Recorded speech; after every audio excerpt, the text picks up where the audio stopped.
Good morning, or depending on when you're watching this, good afternoon, good evening, or good night. My name's Ross, and as always told, out of Voice of Radio. So today, I'm here to show you the best new deck from Black and White. Black Bolt and White Flare, the new set which is coming out. There is one deck that jumps above the rest, and look, this is not competing for the number one deck in the entire game. Like when Destined Rivals came out, we got Marnie's Grimmsnarl, and that has risen to become not the best deck in the entire game, maybe, but maybe it is. It is that level of good. Well, the best deck from Black Bolt and White Flare is Zekrom. And I don't think it's on the same level yet, but it is the best deck that came around in Black Bolt and White Flare, and it is a deck which is very, very good. There's also at least 3 different ways to play it, so we should have a little bit of a gander. So starting off with Zekrom then, although this is not the only attacker in the deck, but we'll start with Zekrom because, you know, we're celebrating the release of Black Bolt and White Flare. And what we've got from Zekrom here is Voltage Burst. Free energy and you do 130 damage, plus 50 more for each prize card your opponent has taken. You also do 30 to yourself, that ends up being immaterial. Basically, you wait until your opponent has taken some prizes, and this is amazing. It's not so good in the early game, but don't worry, we have some other attackers, like, for instance, Miraidon. Now, Miraidon here is actually kind of awesome. Firstly, we've got Tandem Unit, lets you search your deck for 2 lightning Pokemon and put them onto your bench. This is gonna get you set up, it's gonna be awesome. But then Photon Blaster, free energy 220. Like, that's fine, it's not amazing, it's fine. But we have 3 main attackers in this deck. I'm going to show you 3 deck lists. They all have the same 3 main attackers. One of them's Zekrom, one of them's Miraidon. The other one doesn't have a big free energy attack like this does. If you're just doing a random free energy attack, or even a low energy attack, because this is about as low as it gets, Miraidon wins. Once your opponent's taken 2 prizes, Zekrom starts doing more damage. But in the early game at least, it is Miraidon. Who's your other attacker? Come on. It's a lightning deck, ladies and gentlemen. You know who the other attacker is. It's Iron Hands. Obviously, it's Iron Hands. Not a very efficient attacker, but it takes extra prizes. So, you know, we're going to forgive it. It's got a free energy attack that does 160. Much worse than Miraidon, and as soon as your opponent's taken 1 prize, Zekrom is better again. But really, it's the 4 energy amp you very much. It only does 120, but you take an extra prize if it takes a KO. Yes, that does make it worth playing. And this is your trio of attackers when you're playing Zekrom, right? You've got Zekrom, which gets better and better as the game goes along. Miraidon, which gets your Pokemon out, but also is just a decent early game attacker. And then Iron Hands. And the rule with Iron Hands is, right, anytime you can get a KO, get a KO.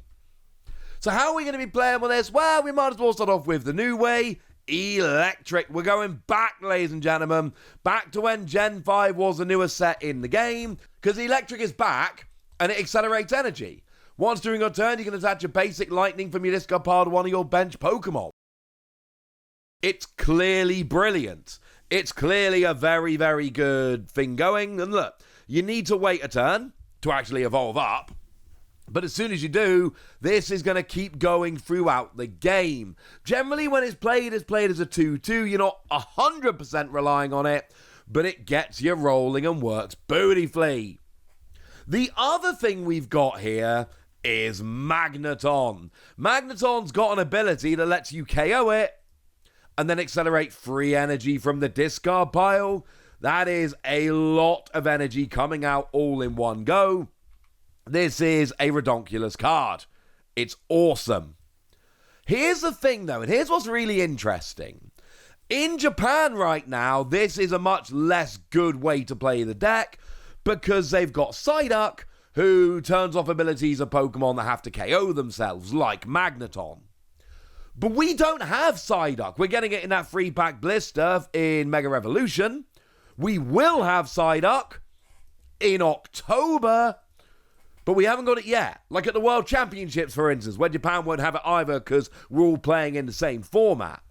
So when we get Psyduck, or in Japan right now, this is not as good a way to play the deck. But without Psyduck, this works a lot better. Now, the third way to play the deck is with items, but that's a little bit of a misnomer because I'm going to show you one example of each of the 3 lists here, and they're all playing 4 copies of Electric Generator. Obviously, you're playing 4 copies of Electric Generator. If you're playing an energy-hungry Lightning deck, and most Lightning decks tend to be energy-hungry, it's busted. Absolutely busted. It's a ridiculous card.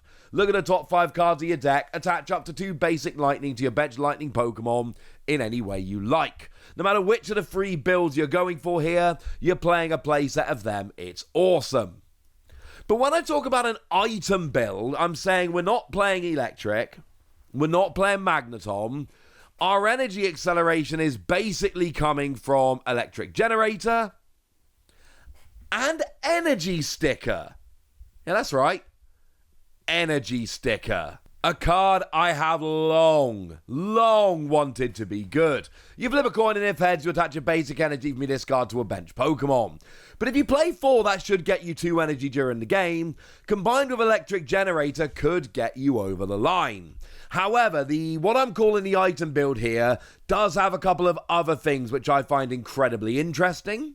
Firstly, it plays a full 4 copies of Carmine. It's a discard, draw 5. It's a bad Professor's Research, but you can use it on your first turn going first. Why would you play this? Partly for extra draw, but also for early game discard. That's kind of the goal here. We are trying to discard and draw more from the very first turn, even if we're going first. So this is a card which actually combos with Energy Sticker very nicely. The deck also plays 2 copies of Squawkabilly. Now, to be fair, so do some of the other builds that aren't playing Energy Sticker. Squawkabilly's such a ridiculous card, you kind of want to play 2 copies in case one of them is prized. But a lot of people, I think, might forget that Squawkabilly does have a useful little attack. I mean, it's got Squawk and Seize the ability, discard your hand, draw 6, but only on your first turn. But it's also got Motivate, 20 damage, and attach 2 basic energy from your discard to one of your bench. So if you're playing an aggressive discard build anyway, and relying on stuff like Energy Sticker, then Squawkabilly can be used for those turns where you just don't have enough energy. And look, Energy Sticker isn't guaranteed. Electric Generator isn't guaranteed. I feel like this build will give you turns where you don't always have what you need. This will work very, very nicely. Now, there are the 3 general ways to go ahead and play the game, but a couple interesting things to point out just because we're here. Obviously, the ace-spec of choice here is Prime Catcher. This is an aggressive deck. A deck which is trying to come along and take prizes before and just rush you. And also, you're taking extra prizes off of small Pokemon with Iron Hands. So, yeah, you absolutely want to be playing this. Along with that, you may wish to play Pokemon Catcher. It is not something which you're going to see in every build, but I think it is seeing enough play that it needs to be mentioned here as a very interesting thing because you're playing such an aggressive deck. We also see the combination of Mew and Cypher Maniac's code breaking. I actually really like this one because Cypher Maniac's code breaking will allow you to basically fix your deck, to put 2 cards on top of your deck, and then Mew draws until you've got 3 cards in your hand. So you're basically, hopefully, if you're low enough on hand size, you're just drawing the cards you put on top with Cypher Maniac's code breaking, and yeah, that's a pretty gosh darn good combo. Obviously, Nest Ball becomes absolutely absurd here because it searches for a basic Pokemon. Nest Ball gets you Miraidon. Miraidon gets you like everything else. And Latias becomes amazing in this deck because you're basically only playing basic Pokemon. Latias giving free retreat to all your basic Pokemon actually becomes kind of awesome. Brilliant. There we go. Here's a bunch of lists for you. Here's a list playing Electric. And again, you'll notice here we've got, 4 Electric Generator. And we got things like Arvon, we got Pheasant Dipty for a little bit of extra draw. We've got a Future Boost Energy Capsule, gives free retreat to Iron Hand. We've got Bravery Charm for a bit of extra HP on your basics. But it really is built around getting electric and rolling with that.